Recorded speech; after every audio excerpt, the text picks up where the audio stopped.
Jacques live आज हम start करेंगे राजस्थान की पॉलिटी एंड एडमिनिस्ट्रेशन का पार्ट 9 और ये आपको बेनिफिशियल रहेगा अगर आप RAS का 2018 का एग्ज़ाम देने जा रहे हैं। तो जिसने पहले वाले पार्ट्स नहीं देखे वो प्लीज़ देख ले। आपको डिस्क्रिप्शन में सारे लिंक्स मिल जाएंगे। आप जब जब वीडियो का डिस्क्रिप्शन आप खोल के देखेंगे तो उसके नीचे आपको वेरियस टाइप्स के लिंक्स प्रोवाइड किए गए हैं।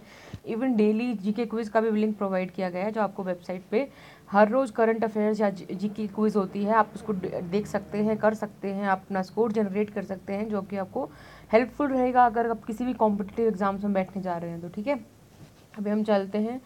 पहले मैं आपको सिलेबस दिखा देती हूँ कि हमने क्या क्या कवर कर लिया है। हमने political and administrative system of Rajasthan, governor, chief minister, state assembly, high court, RPSC, district administration, state human rights commission आज हम करेंगे, लोकायुक्त हम कर चुके हैं।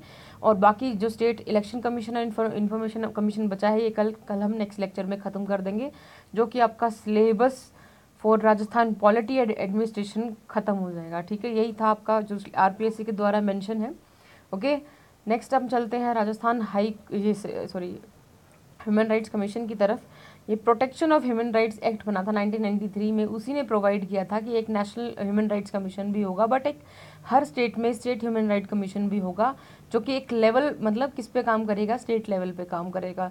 ये बेसिकली इंक्वायरी करेगा, किन की इंक्वायरी करेगा, वो जब भी जहाँ भी वायोलेशन होता है किसका, ह्यूमन राइट्स का, जो कि सब्जेक्ट किसके अंडर कवर होते हैं, स्टेट लिस्ट कौन सी है, स्टेट लिस्ट सेकंड बोलते हैं एंड कॉन्करेंट लिस्ट थर्ड बोलते हैं। और कहाँ पे लिखे गए हैं लिस्ट, ये 7th schedule of Indian constitution के अंदर ये चीज़ लिखी गई है। ठीक है, फिर आते हैं हम स्टेट गवर्नमेंट ऑफ राजस्थान ने एक इशू की थी नोटिफिकेशन जनवरी 18, 1919 को, क्या करने के लिए कि कॉन्स्टिट्यूशन किसका, कॉन्स्टिट्यूशन स्टेट कमीशन का किसके अकॉर्डिंग्स में provisions of the protection of human rights act 1993। मतलब हमारी नोटिफिकेशन स्टेट गवर्नमेंट की नोटिफिकेशन कब आई थी, जनवरी 18, 1999।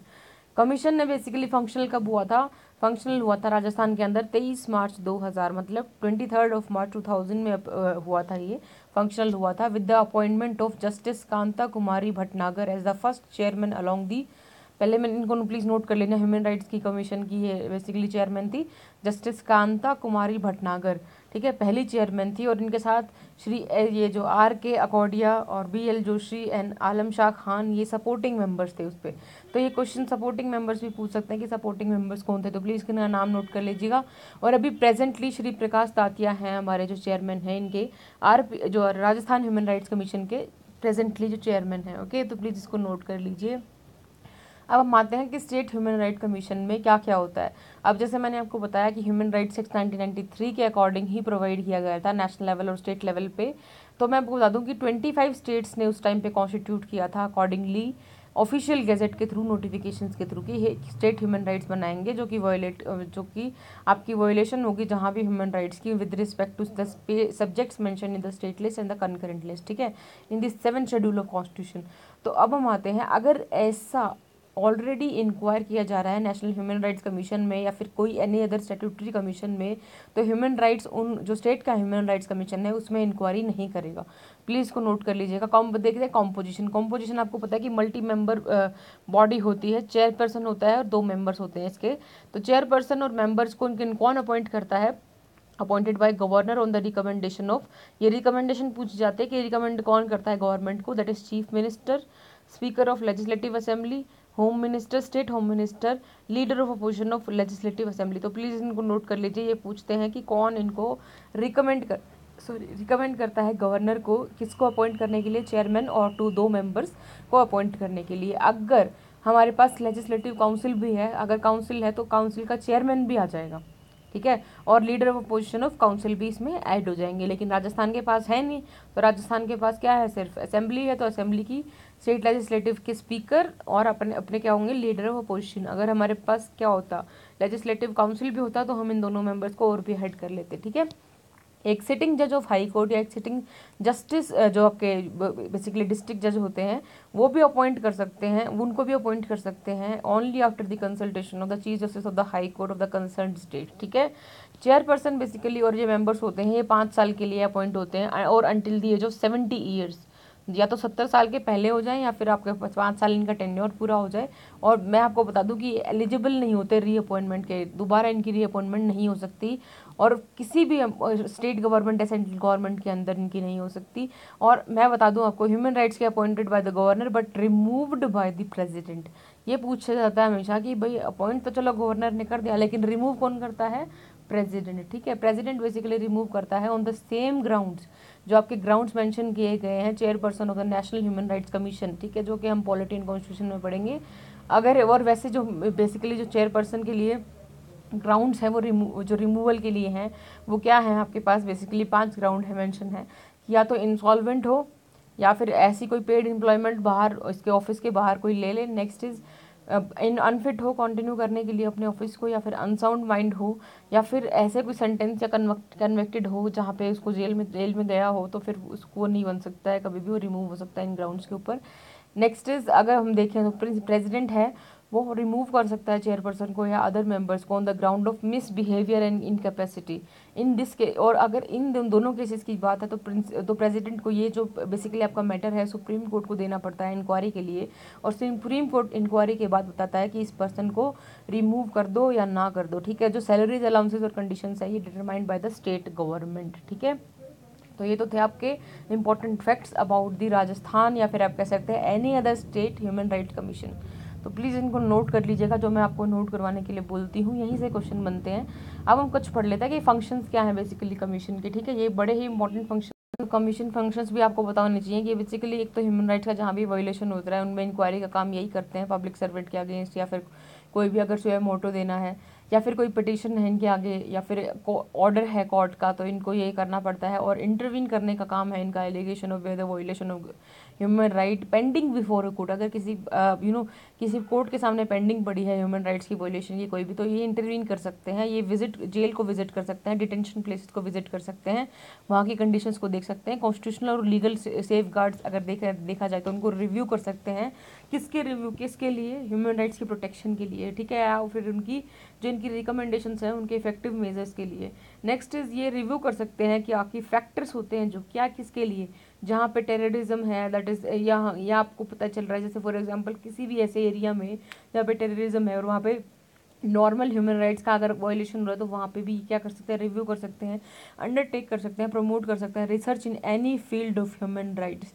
ये स्प्रेड कर सकते हैं ह्यूमन राइट्स लिटरेसी को, प्रमोट कर सकते हैं अवेयरनेस को, ये एनकरेज कर सकते हैं एफर्ट्स को ऑफ नॉन गवर्नमेंटल NGOs को working in the field of human rights. ठीक है, और बेसिकली अगर देखा जाए तो ये फंक्शंस कुछ ऐसे कर सकते हैं जहाँ पे प्रमोट हो आपके पास। ठीक है, सबसे बड़ा जो फंक्शन है इसका दैट इज ये जेल को विजिट कर सकते हैं, और हम इसकी वर्किंग बता देते हैं कि ये बेसिकली इसके पास पावर होती है क्या कि रेगुलेट करने की इसके ओन प्रोसीजर को, इसके खुद के प्रोसीजर को रेगुलेट करने की इनके पास पावर होती है। और जो पावर ऑफ सिविल कोर्ट है इनके पास सारी की सारी, और इसकी जो प्रोसीडिंग्स होती है वो जुडिशियल करेक्टर की होती हैं। ये बेसिकली किसी भी इन्फॉर्मेशन या रिपोर्ट को मांग सकते हैं स्टेट गवर्नमेंट से, या फिर any other authority subordinate to them. ठीक है, ये बेसिकली कमीशन है, ये इंक्वायरी तो कर सकता है किसी भी मैटर को, लेकिन अगर 1 साल से ज़्यादा उसको हो जाता है, एक्सपायर हो जाते, तो अगर फॉर एग्जांपल आज हुई है कोई ना कोई और उसको 1 साल पूरा हो गया, तो 1 साल के बाद वो इंक्वायरी के लिए मांग नहीं सकता। यही इनके पास एक आप कह सकते हैं कि एक लिमिट है, या फिर आप कह सकते हैं कि एक ही ईयर में जो अकर होती है उन्हीं के ऊपर ये क्या कर सकते हैं, उन्हीं मैटर्स के ऊपर क्या कर सकते हैं, ये इंक्वायरी कर सकते हैं। अब हम आते हैं कि जो कमीशन है उसके पास क्या होता है, बेसिकली कुछ एक स्टेप्स होते हैं देन जो upon the completion of an inquiry जो उनको लेने होते हैं। ये रिकमेंड कर सकते हैं स्टेट गवर्नमेंट को, अथॉरिटी को, कि भाई आप पेमेंट या कंपनसेशन दो विक्टिम को डैमेज के लिए, या फिर एक रिकमेंड कर सकते हैं स्टेट गवर्नमेंट या अथॉरिटी को कि आप इनिशिएट करो प्रोसीजर, जो भी आपकी प्रोसीडिंग्स है, अगर किसी के साथ ऐसा हुआ है प्रोसिक्यूशन के साथ against the guilty of public servant. ठीक है, या फिर ये क्या करेंगे, रिकमेंड करेंगे स्टेट गवर्नमेंट को, अथॉरिटी को, कि भाई आप ग्रांट दो, इमीडिएट रिलीफ दो विक्टिम को।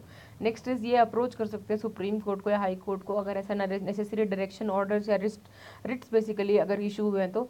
या इस यहाँ से हमने देख लिया कि ये जो इसके जो फंक्शंस हैं ये रिकमेंडरी इन नेचर है, इसके पास कोई पावर नहीं है पनिश करने की वॉयलेटर्स ऑफ ह्यूमन राइट्स को। तो ये बार बार पूछा जाता है कि ये पनिश कर सकता है, नहीं कर सकता, नहीं कर सकता है।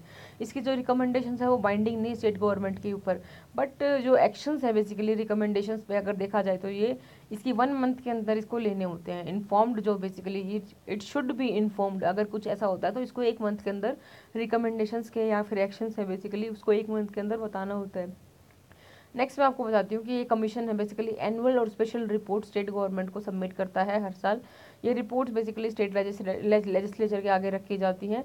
Memorandum of action taken on the recommendation of the commission and the reasons of non acceptance of any such, मतलब क्या है, फॉर एग्जाम्पल अगर स्टेट लेजिस्लेचर रिपोर्ट तैयार कर रहा है तो उस पर क्या लिखा हुआ होगा कि भाई हमने क्या क्या तुम्हारी रिकमेंडेशन मानी और क्या क्या तुम्हारी नहीं मानी, उसके रीजंस के साथ ये में रिपोर्ट देते हैं। Next is human right codes भी होते हैं basically. Protection of human rights act 1993 ने एस्टैब्लिशमेंट दी थी किसकी, ह्यूमन राइट्स कोड्स की, every district for the speedy trial of violation of human rights. तो ये एवरी डिस्ट्रिक्ट इसमें बड़ा इंपॉर्टेंट है, पूछ सकते हैं। ये बेसिकली स्टेट गवर्नमेंट में सेटअप होंगे with the concurrence of the chief justice of the high court of that state. ठीक है, तो प्लीज़ इसको नोट कर लीजिएगा। And next is for every human rights code, the state government specify the public prosecutor or appoints an advocate as a special public prosecutor। मतलब इन courts के लिए एक जो स्टेट गवर्नमेंट है स्पेसिफाई करेगी एक पब्लिक प्रोसिक्यूटर को या एक as a special public prosecutor उसको बोला जाएगा, जिसकी प्रैक्टिस है बेसिकली 7 साल से ज़्यादा है एज एन एडवोकेट। तो ये पूछ सकते हैं आपसे। तो ये था आपका इंपॉर्टेंट जो आप कह सकते हैं ह्यूमन राइट्स कोर्ट्स के बारे में या ह्यूमन रिलेटेड कमीशन के बारे में। इसको मैंने अलग से इसी लेकर आया क्योंकि ज़्यादा इंपॉर्टेंट है ये। और बाकी कल आपके दोनों कमीशन जो बचे हैं वो हो जाएंगे। और राजस्थान का पॉलिटी एंड एडमिनिस्ट्रेशन का पार्ट आपका 10 लेक्चर में खत्म हो गया है। बाकी thank you so much for listening and all the very best for your examination. इसी तरीके से तैयारी करते रहिए, अपनी प्रॉब्लम्स और अपनी क्वेरीज हमसे शेयर करते रहिए।